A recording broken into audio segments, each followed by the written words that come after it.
input yang berhormat Bagan daripada Ketua Parti 20, saya tambah 10 jadi 30 minit yang berhormat Bagan. Terima kasih, betul.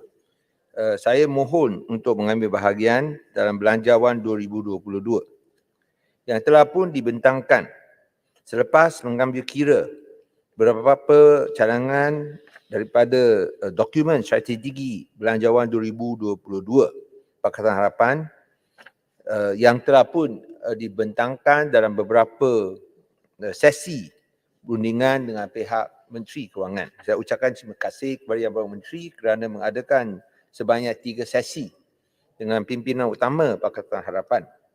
Dan sungguh pun ada beberapa perkara yang telah pun dirangkumi, malah kita ada lihat beberapa kelemahan, ada kekurangan yang saya ingin bangkitkan di sini.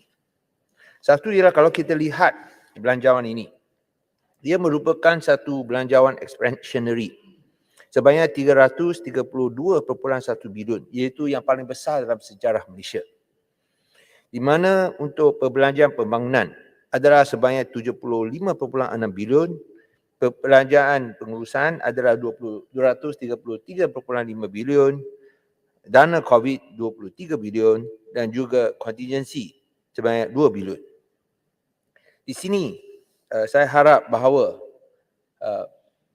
keprihatinan harus diberikan kepada sektor-sektor yang perlukannya dan juga perlu memenuhi prinsip keadilan dan juga kesaksamaan di kalangan rakyat, tak kira bangsa, agama ataupun latar belakang serta kawasan mereka. Contohnya saya hendak bagi Sabah Sarawak. Di bawah pentadbiran Pakatan Harapan, Sabah mendapat 5.2 bilion ringgit. Sarawak mendapat 4.4 bilion ringgit. Di bawah Belanjawan 2022, Sabah mendapat 5.2 bilion ringgit. Sama seperti Belanjawan terakhir Pakatan Harapan sebanyak 5.2 bilion ringgit pada tahun 2020. Dan juga Sarawak naik sikit 4.6 bilion ringgit. Tapi kita harus faham bahawa belanjawan pada 2020 hanya sekadar 297 bilion. Tak ambil kira kontingensi. Bukan sekarang 332.1 bilion. Iaitu apabila kita lihat belanjawan yang lebih besar. Dari segi peratusan bukan tambah, sebaliknya telah berkurangan. Saya nak berikan angka secara terperinci. Perbelanjaan pembangunan. Kalau kita banding untuk tahun 2020 adalah sebanyak 56 bilion ringgit. Tapi untuk 2022 telah dinaikkan kepada 75.6 bilion ringgit. Dengan kata lain, saya ingin membuat satu qualification, iaitu bahawa bila saya sebut tentang perbelanjaan ini, saya hanya sebut secara am. Kerana kita kena khususkan mengikut negeri, bukanlah secara am. Kerana kalau kita buat secara negeri, tentu jumlahnya lebih kecil. Ini termasuk perbelanjaan pembangunan untuk polis, hospital yang dikongsi bersama, yang kita tak dapat asingkan. Tapi kalau kita lihat, saya percaya Yang Berhormat Menteri daripada Sabah Sarawak mungkin berminat. Kalau kita lihat peratusan mengikut perbelanjaan pembangunan untuk 2022 berdasarkan keseluruhannya untuk Sabah untuk tahun 2022 sebanyak 5.2 bilion hanyalah 6.9%. Berbanding dengan 9.3% di bawah belanjawan Pakatan Harapan. Dalam belanjawan 2022, Sarawak sebanyak 4.6 bilion hanyalah 6.1%. Berbanding dengan 7.9% dalam belanjawan 2020. Menunjukkan bahawa memang telah berkurangan Kalau dibandingkan, itu yang Perdana Menteri pun setuju. Memang. Itu fakta. That's not denied. It's a fact. Yang Perdana Menteri sini dari Sarawak dia tahu. Memang berkurangan. Menunjukkan bahawa untuk Pakatan Harapan memberikan layanan yang lebih baik kepada Sabah dan Sarawak berbanding dengan sekarang. Dan saya harap yang Perdana Menteri boleh sokong kerana ini kita boleh buat secara bipartisan. Sila. Terima kasih. Yang Berhormat, ini luar biasa sikit buat saya. Sarawak. Terima kasih. Tapi Yang Berhormat sedar tak, banyak juga pada masa kerajaan PH, projek-projek infrastruktur telah dibatalkan ataupun dilewatkan pelaksanaannya. Terima kasih. Sila, silakan. Itu jarang saya dapat penjelasan dari menteri lah, tak apa. Tapi kawan kita bagi ya. Ya, saya tak apa. Ini saya alu-alukan kerana memberikan peluang saya untuk jelaskan. Tidak benar sama sekali bahawa kita batalkan projek-projek di Sarawak. Tidak. Kecuali yang ada masalah penyelewengan kewangan. Itu saja. Tapi yang lain kita terus. Bank Borneo kita teruskan. Tak ada sebarang halangan. Dan kita membuat satu dasar yang penting. Iaitu sebarang penjimatan daripada projek-projek ini, kita akan pulangkan kepada negeri tersebut. Contohnya kalau ada sebarang projek, bila ada penyelewengan dan kita dapat menjimatkan 100 juta ringgit. 100 juta ringgit akan dipulangkan kepada Sarawak untuk projek infrastruktur lain atau Trans Sabah Gas Pipeline. Itu yang sampai 9.4 bilion. Ini saya ambil sebagai contoh dekat Sabah. Kalau projek ini kita batalkan, kita dapat wang balik 9.4 bilion. Ini akan disalurkan balik kepada negeri Sabah untuk bina jalan, buat projek air dan sebagainya. Termasuk lapangan terbang dan juga pelabuhan. Saya rasa Yang Berhormat masa itu pun bersama dengan pihak kami pun tahu kita ada dasar sedemikian. Yang Perdana Menteri nak lagi? Tak apa, sila. Baik, Ati. Terima kasih. Ini berdebat.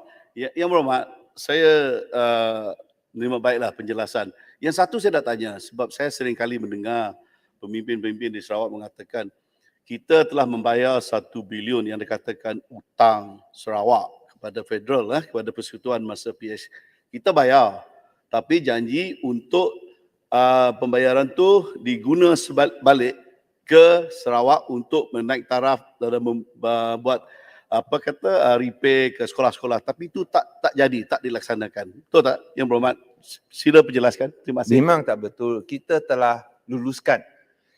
Sebenarnya hutang daripada Sarawak bila dibayar balik kepada Kerajaan Persekutuan, Kerajaan Persekutuan tak ada tanggungjawab atau tak ada keperluan untuk bagi balik kepada negeri Sarawak. Wang ini seharusnya boleh diberikan kepada negeri-negeri lain. Tapi untuk Sarawak, kita berikan satu syarat istimewa. Kerana kalau anda bayar kepada bank, takkan bank ada itu prasyarat atau ada keperluan untuk bagi balik kepada anda. Tidak. Dia boleh pinjamkan kepada orang lain. Ini sama juga dengan kerajaan. Tapi masa itu Kerajaan Persekutuan buat satu syarat istimewa untuk Sarawak. Kita akan pulangkan wang ini untuk pembangunan sekolah-sekolah daif di Sarawak. Dan ini telah pun dilakukan. Kalau tak berlaku, selepas itu saya rasa itu masalah kerajaan baru. Kerana di bawah kerajaan PH tak jadi masalah. Saya nak teruskan. So di sini kita harap, kalau kita lihat dari segi jumlah peruntukan yang diberikan, nampaknya sudah naik. Tapi dari segi peratusan, jauh daripada hakikatnya. Jangan kita indah khabar dari rupa. Itu saya rasa sesuatu yang harus diberikan perhatian. So seperti yang saya sebut tadi, memang kalau kita lihat dari segi perbelanjaan pembangunan, sememangnya pihak kerajaan PH telah berikan secara peratusan lebih daripada apa yang diberikan sekarang. Ini sama juga dengan sekolah-sekolah. Kalau kita lihat dalam aspek sekolah-sekolah, di bawah Pakatan Harapan, ini saya nak berikan seimbas lalu. Di mana untuk sekolah bagi menaik taraf dan juga penyelenggaraan, sekolah kebangsaan 300 juta, sekolah Cina 50 juta, sekolah Tamil 50 juta, asrama 50 juta, sekolah kolej Mara 50 juta, sekolah agama rakyat yang bantuan kerajaan 50 juta, sekolah mubalik 50 juta, sekolah tahfiz. Ini yang disebut oleh Yang Berhormat Pasir Mas sebelum ini 50 juta, sekolah agama rakyat swasta 25 juta, sekolah pondok 25 juta, sekolah menengah, sekolah jenis menengah kebangsaan 20 juta, sekolah persendirian Cina 15 juta dan juga tentulah di antaranya juga ada bantuan pembinaan sekolah Cina 20 juta dan juga utility 12 juta. Ini ialah dalam belanjawan 2020. Yang kita lihat di sini jumlah untuk sekolah Cina, sekolah Tamil ini tidak diberikan. Sedangkan yang lain-lain diberikan. Saya harap perkara ini boleh diberikan perhatian. Dan saya agak heran Yang Berhormat Menteri Pengangkutan begitu bangga bahawa sekolah Cina, sekolah rendah Cina mendapat tambahan kepada 80 lebih juta. Bila sebenarnya kalau kita lihat secara keseluruhannya, peruntukan telah dikurangkan sebanyak 102 juta. Bukan tambahan daripada 7 lebih kepada 80 lebih juta, tidak. Sebab sebenarnya dari segi keseluruhannya telah dikurangkan sebanyak 102 juta, iaitu untuk sekolah mubalik 50 juta, untuk sekolah jenis menengah kebangsaan 20 juta patung, dan sekolah baru 20 juta dan kos utility 12 juta. So di sini kita harap jagalah semua sekolah. Kita, kalau boleh jaga seperti yang dibuat di Pakatan Harapan, dia jaga sekolah agama, mengapa tidak jaga sekolah vernacular seperti mana yang dilaksanakan. Sama juga dengan lihat kita tak ada apa-apa tentang TAUC. Yang kononnya mereka cakap, oh itulah usaha mereka. Bawah Pakatan Harapan kita telah berikan 45.15 juta tapi tak nampak langsung di sini. Di samping itu, kita juga harap bahawa pihak kerajaan bolehlah berikan perhatian yang sama secara munasabah kepada rakyat yang bukan Melayu atau bukan bumi. Ada banyak pandangan dalam internet bahawa kalau kita lihat peruntukan di bawah bajet sebanyak 332.1 bilion ringgit, sekiranya 11.4 bilion boleh diberikan untuk golongan bumi dan juga keperluan Islam, mengapa hanya tak sampai 300 juta ringgit untuk golongan bukan Melayu? Kita tidak menghalang atau kita tidak menentang pemberian yang diberikan untuk golongan bumi dan juga keperluan Islam. Tapi naikkan, bukan sekadar hanya 300 juta, iaitu berapa? Tak sampai pun 0.1%.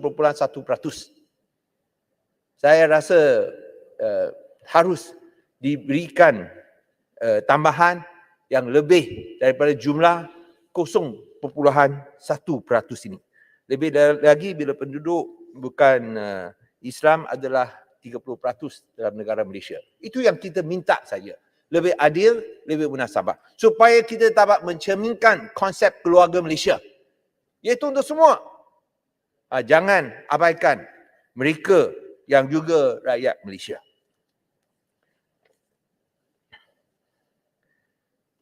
Saya lihat di sini ada banyak inisiatif atau insentif di bawah Semangat Niaga sebanyak 40 bilion ringgit. Bantuan kebajikan kepada mereka yang perlukannya berpuluh bilion ringgit. Ini adalah hasil daripada cadangan suntikan dana 45 bilion ringgit untuk COVID-19, sama ada untuk menyelamatkan nyawa ataupun mata pencarian rakyat. Dan item-item ini amat penting bagi membolehkan rakyat Malaysia pulih dan membina semula kehidupan kita Dan pada kita beralih ke fasa endemik COVID-19. Pendekatan-pendekatan tersebut termasuk tetapi tidak terhad kepada bantuan tunai bagi perniagaan dan isi rumah, program sokongan pekerjaan dan komitmen untuk memastikan kita terus menambah baik sistem kesihatan awam. Kami daripada pembangkang mengulangi komitmen untuk bekerjasama untuk yang baik, tetapi kita akan tegur seperti yang kita lihat tidak munasabah dan tidak patut dan tidak adil seperti yang berlaku dalam Belanjawan 2020. Ada cadangan tambahan cukai makmur, iaitu itu ialah sesuatu windfall tax untuk perniagaan yang mendapat keuntungan lebih daripada 100 juta ringgit. Biasanya kalau ada windfall tax dalam negara lain, ini akan disusuli dengan pengurangan cukai korporat. So di sini saya tidak lihat ada pengurangan dalam cukai korporat kerana memang kita tahu bahawa cukai korporat dalam Malaysia adalah di antara yang tertinggi di dunia. Kalau kita nak menjadi lebih berdaya saing, perkara ini harus diberikan pertimbangan supaya kita tidak menjadi sesuatu negara yang tak dapat menarik pelaburan luar negeri kerana perkara cukai ini, di mana kita lihat trend sekarang adalah untuk mengurangkan cukai korporat. So apabila kita buat windfall tax, biasanya sebagai satu tawar-menawar ialah untuk mengurangkan cukai korporat. Tapi di sini saya tidak lihat berlaku. Adakah pihak kerajaan bercadang untuk berbuat demikian? Ada apa usaha untuk, kalau bukan untuk tahun depan, untuk tahun berikutnya? Termasuk juga untuk PKS. Adakah untuk PKS kita akan kurangkan lagi cukai seperti mana yang dibuat oleh Kerajaan Pakatan Harapan? Untuk RPJT, ia telah pun dimasukkan untuk tahun selepas tahun ke-6. Di sini saya ingin dapat jaminan daripada pihak kerajaan kerana kita tidak mahu pembatalan ini diikuti pada masa depan dengan capital gains tax. Kerana ini bukan masanya. Capital gains tax adalah sesuatu yang boleh mengurangkan daya saing dan saya rasa ia tidak harus dipertimbangkan dan harap ini boleh diberikan jaminan oleh pihak menteri supaya ia tidak akan disusuri dengan capital gains tax. Apabila itu RPJT selepas tahun ke-6 diperkenakan, ini adalah untuk menolak dan juga mengelakkan daripada mengenakan capital gains tax dengan izin. Seperti yang kita semua sedia maklum, tahun ini lebih parah daripada yang kita jangkakan oleh kerana kegagalan dalam menguruskan pandemik menyebabkan jumlah kes COVID mencanak naik. Ditambah pula dengan tindakan tidak cekap kita dalam penetapan perintah kawalan pergerakan.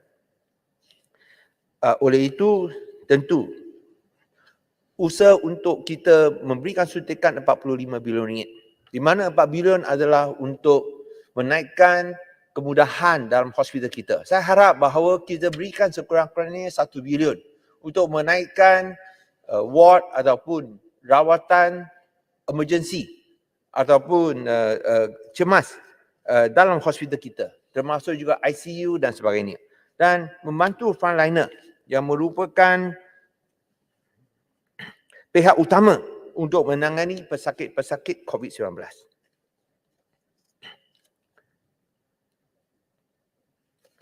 Tuan Ketua, saya juga ingin membangkitkan tentang CPO. CPO bercadang untuk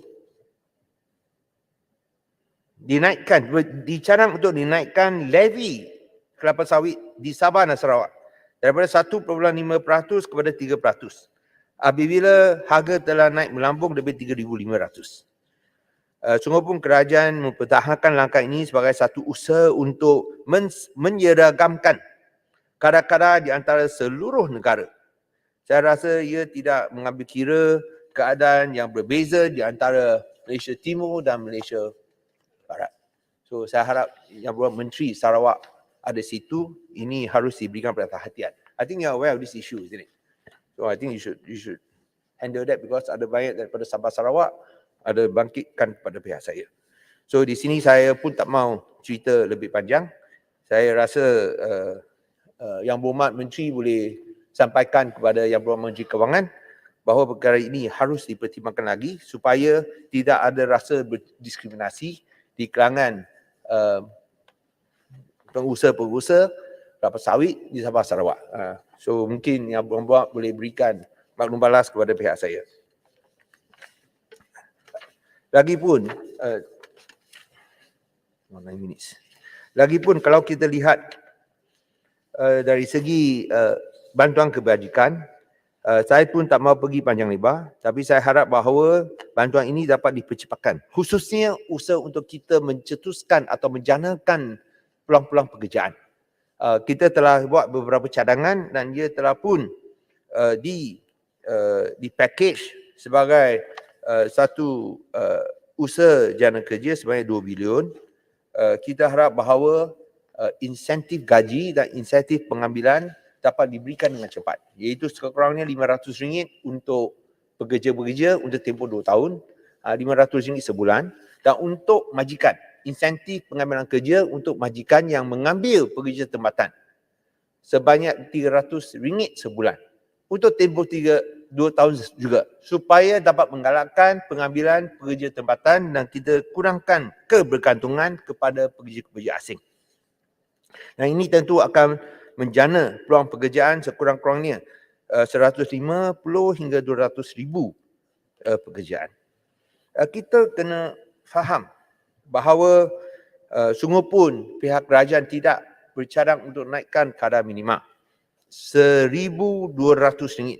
Dan sebaliknya, Yang Berhormat Timbalan Menteri Sumber Manusia menyatakan ingin melonggarkan kadar yang kita hasratkan sebanyak RM1,500 sebulan kepada RM1,200. Saya harap perkara ini boleh dipertimbangkan kerana dengan keperluan hidup itu bukanlah suatu kadar yang selaras dengan gaji kehidupan atau living wage seperti mana yang disenaraikan oleh Bank Negara. Saya tidak ada masa untuk menyatakan secara panjang lebar apakah pentingnya itu gaji kehidupan. Kerana bukan sekadar untuk makan dan pakai baju saja, tapi untuk hidup dengan penuh bermaruah. Dan perkara ini saya harap dapat diberikan perhatian. Pakej kewangan bernilai 40 bilion untuk perniagaan di bawah semarak niaga yang terdiri daripada pinjaman langsung, jaminan kredit dan suntikan equity seperti yang dicanangkan dalam permintaan dana COVID 45 bilion yang dicadangkan oleh PH. Tentu adalah satu usaha yang dicanangkan oleh pihak kami. Dan kita harap bahawa ini akan diberikan dengan cepat secara langsung. Dan jangan hanya kita terhad dalam bentuk jaminan kredit dan itu kemudahan mudah sahaja, kerana ini tidak akan membantu perniagaan khususnya PKS yang menghadapi kesukaran. Bagi bantuan buat isi rumah, beberapa inisiatif diumumkan turut mengandungi cadangan dikemukakan dokumen strategi PH, khususnya memperluaskan jaringan keselamatan sosial kepada pekerja sendiri dan bukan formal. Peruntukan RM80 juta kepada suri rumah dan ibu tunggal melalui KWSP dan Perkeso selari dengan cadangan pihak kami. Peningkatan bantuan tunai seperti yang diusahakan PH melalui Bantuan Keluarga Malaysia akan beri manfaat kepada mereka yang perlukannya. Amat positif melihat belanjawan ini cuba menggabungkan pendekatan belanjawan responsif gender dengan memberi tumpuan melindungi wanita dan kanak-kanak. Peruntukan spesifik kepada bahagian D11 Polis Diraja Malaysia dan inisiatif lain untuk mengatasi kegandasan wanita amat dialu-alukan. Namun usaha ini perlu dipertingkatkan seperti yang dinyatakan dalam dokumen strategi Pakatan Harapan, seperti melaksanakan pelan strategi nasional untuk mengakhiri perkahwinan kanak-kanak selama 5 tahun dan menambah peruntukan untuk menubuhkan tribunal gangguan seksual seluruh negara. Ini penting. Dan selain itu kita harap ada political will. Kerana kita tidak mahu bahawa semua pun kerajaan berikan peruntukan. Tapi sikap dan tanggapan ke atas wanita masih kurang elok. Khususnya apabila aduan dibuat tentang beberapa gangguan seksual tapi tidak diberikan perhatian yang serius oleh pihak kerajaan termasuk menteri-menteri sendiri. Dan di sini saya harap bahawa Yang Berhormat Menteri Wanita boleh menegur sikap rakan-rakan mereka yang agak kurang sensitif, yang telah menarik banyak kritikan oleh golongan wanita. Dan saya harap bahawa Yang Berhormat Menteri yang ada di sini bolehlah berjumpa dengan ahli-ahli parlimen wanita. Kalau dalam itu perbincangan menteri-menteri lelaki boleh jumpa dengan pemimpin lelaki Pakatan Harapan, mengapa Yang Berhormat Menteri Wanita tak boleh jumpa dengan ahli parlimen wanita daripada Pakatan Harapan? Saya rasa ini kurang diterima. Saya harap Yang Berhormat Menteri yang ada sini boleh berikan jaminan sekarang. Boleh? Boleh? Jumpa dengan mereka. Boleh tak? Angguk kepala saja. Boleh? Boleh ya? Okey, angguk kepala. Terima kasih kepada Yang Berhormat Menteri. Saya rasa kita punya ahli parlimen akan aturkan dengan Yang Berhormat Menteri. Tengok macam Yang Berhormat Halimah, Yang Berhormat Menteri Perpaduan Negara. Beliau sedia berjumpa. Semua pun kita ada pandangan lain. Dalam kes Citra, ada banyak isu dengan kes Citra.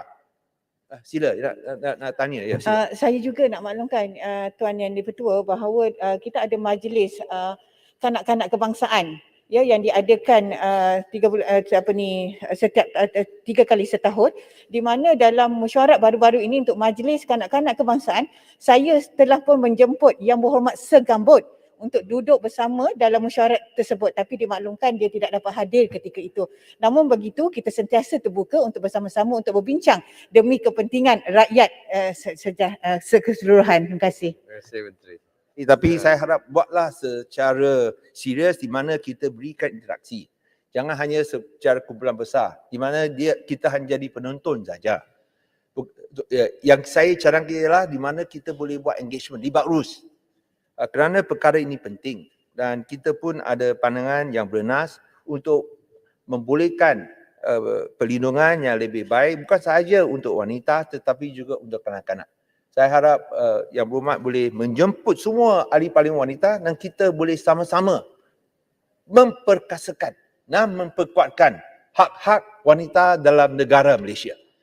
Buatlah ini sebagai satu inisiatif dan usaha bersama. Kerana itu bukan satu isu politik. Itu satu isu untuk melindungi hak wanita. Itu yang amat penting sekali. Terima kasih. Saya harap satu mesyuarat boleh diaturkan dengan segera. Saya sebut tadi tentang Citra. Citra ini sesuatu perkara yang menimbulkan banyak perhatian dan juga kritikan khususnya daripada kaum India. Cuma pun saya percaya bahawa Yang Berhormat Menteri telah berusaha secara ikhlas tetapi ia telah menarik kontroversi. Dan sebagai menteri yang bertanggungjawab, beliau harus bertindak tegas dalam perkara ini. Kalau tidak, saya rasa penyelengan yang dikatakan berlaku di mana wang diberikan kepada pertubuhan yang ada kaitan dengan MIC. Itu sesuatu yang amat memalukan. Dan akan sedikit sebanyak mencemarkan nama baik Yang Berhormat Menteri. Please take action now. This is no laughing matter. Jangan main-main dalam perkara ini. Kerana ini adalah satu skandal yang besar. Pada masa yang sama, kerana saya lihat ada menteri di sini, Menteri Ekonomi, beliau telah berjanji kepada pihak saya untuk memberikan angka-angka berkaitan dengan pendapatan, medium income dan sebagainya untuk Bumiputera daripada Sabah Sarawak. Kerana tidak ada pecahan. Kita hanya lihat satu longgokan. Kita harus ada pecahan supaya kita boleh tahu kedudukan mereka yang sebenarnya. Termasuk juga dari segi pegangan equity di kalangan Bumiputera daripada Sabah Sarawak. Tak kira Kadazan Dusun Murut ataupun Iban, Dayak dan sebagainya di Sarawak. Saya harap Yang Berhormat Menteri yang ada sini boleh berikan angka-angka secepat mungkin. Kerana semua pun dijanji lepas lalu, janji masih belum ditepati. Wabi minta rumuskan. Ya, Wabi. sekejap lagi ya, Baik, sekejap. baik. Ya. Walaupun kerajaan telah memeterai di sini, saya harap bahawa pihak kerajaan boleh cepatkan usaha untuk membuat reformasi parlimen dan memberikan peruntukan yang mencukupi atas semangat duipartisan. Kita harap kerajaan boleh memberikan tumpuan kepada langkah ini seperti mana yang kita telah bincang dan juga kita telah janjikan. Berbanding dengan peruntukan kecil sebanyak 148 juta kepada Parlimen, Jabatan Perdana Menteri menerima dana sebanyak 12.2 bilion ringgit, iaitu 80 kali ganda lebih besar daripada Parlimen. Jangan kita lihat bahawa Jabatan Perdana Menteri 80 kali lebih penting daripada Parlimen. Kerana hakikatnya adalah sebaliknya. Secara spesifik, anggaran belanjawan 2022 menjelahkan peningkatan 4 kali ganda daripada 266 juta ringgit kepada 1 bilion ringgit dalam dana projek khas untuk tahun 2022. Perdana Menteri perlu menjelaskan mengapa beliau memerlukan dana yang begitu besar mengikut budi bicaranya, iaitu jumlah yang tidak pernah didengari dalam demokrasi moden negara Malaysia. Tema keluarga Malaysia, saya rasa hanya akan memberikan makna sekiranya rakyat Malaysia rasa a sense of belonging, bahawa kita memiliki negara kita, dan belanjawan 2022 tidak akan mencapai hasrat ini kalau tidak menjaga semua. Oleh sebab itu, saya harap bahawa pihak kementerian bolehlah membuat pindaan yang sewajarnya supaya belanjawan ini memang membantu semua rakyat dan tidak menyebabkan satu rasa atau mencetuskan satu rasa bahawa mereka ketinggalan. Barulah keluarga Malaysia memang dimiliki oleh semua rakyat Malaysia. Sekian, terima kasih. Terima kasih Yang Berhormat Bagan. So, saya ingin menjemput Yang Berhormat